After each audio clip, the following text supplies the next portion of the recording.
Going behind the mic now, out in Edmonton, Alberta, with Corey Graham, the voice of the Edmonton Oil Kings. How have things been in the new rink this year in Edmonton? Absolutely, Patrick. It's been kind of cool. A lot of expectation about moving into the new barn, and the Oil Kings had a 7-game homestand in October, which gave them a real good chance to get used to it and kind of figure out everything. And I'd be lying if I told you I think I got it down pat where I know where everything is at this point, but it's fun. It's a lot different than Rexall Place. You're up in the rafters at the new place, and the broadcast booth is pretty far from the ice. It's pretty nice to be able to call games in a barn like that. The WHL season obviously starts a bit before the NHL season. Were they able to get a jump on getting fans in on the novelty of the building alone as opposed to the Oilers?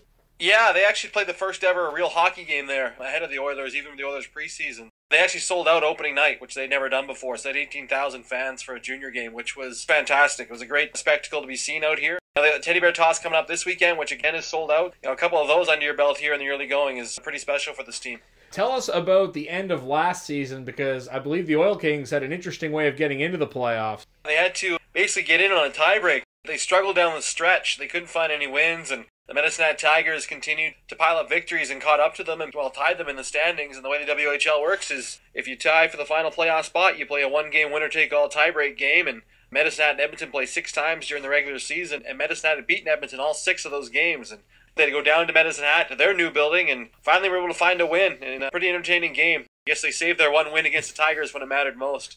We talk about that, the wild card game, and Edmonton looks like they're in the same spot this year. Tell us about this season thus far. Is this what people expected out of the Oil Kings? Where do things go from here?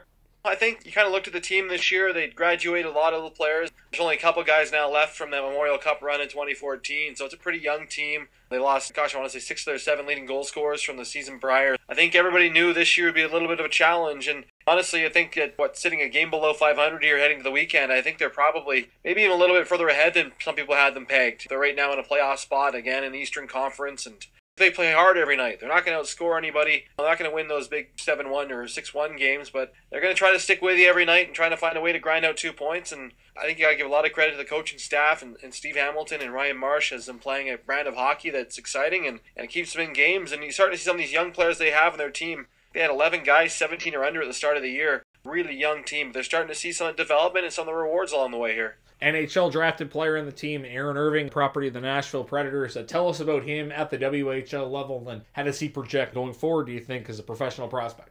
He's an interesting case. He actually drafted by Nashville a couple years ago. He's never signed, so he's a free agent now. But he went to Edmonton Oilers rookie camp this year and had a pretty good experience from there. And he's come into the team this year, Patrick, and he's been fantastic. He's the captain of the team. I know the coaching staff sat down with him in the summer, and he basically said he wanted the opportunity to be a guy that came back to this team and was the leader of that defensive core and a leader of all those young players. And he's been off the ice everything and more this team had hoped he would be, and then on the ice he's already got 9 goals, which matches a career high from last year. He's now this team's all-time leading goal scorer from the blue line as well, and he's chipped in huge offensively. One of the 3 players now that have 9 or more goals on the season, and when the team doesn't score much, if you have a blue liner that can score like that, and up to last night he was leading them in scoring, he's been everything this team wanted, and he's going to get himself a contract. I don't know where it's going to be, but after not signing with Nashville, he's basically on an audition for everybody now. And I know there's teams sniffing around that come signings start happening come March or so that he's going to find himself an NHL deal somewhere, I think. Lastly, I wanted to ask about Edmonton in the WHL. We look at things in the queue,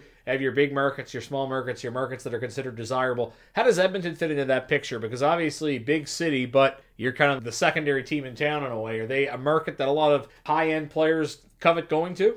I would think so. They definitely are the second fiddle here in Edmonton, that's for sure. But being owned by the Edmonton Oilers, they are lacking pretty much nothing. They have a really good working relationship with the Oilers, playing in the same building as the Oilers do and playing in front of the same brass every night. There's eyes on you every game, and off the ice, especially with a new arena now too. They have everything of their own aside from what the Oilers do. So they have their own area in that rink that's theirs, and their dressing room is pretty unbelievable. I know a few NHL players have walked in there and just kind of been wowed by the junior room at the new rink, let alone the NHL room. I would think, yeah, for sure. I know when the Oil Kings were at their height of their play there, they were getting a lot of recruits coming in. I remember how big of a deal it was when they acquired Henrik Samuelsson and convinced him to come north, and he was a big part of their team when they won the Memorial Cup. I think this is definitely a market where a lot of the players would like to play for sure. Hope you enjoy the rest of the season as well as that new building. Thanks for telling us all about it, Corey. Best of luck going forward.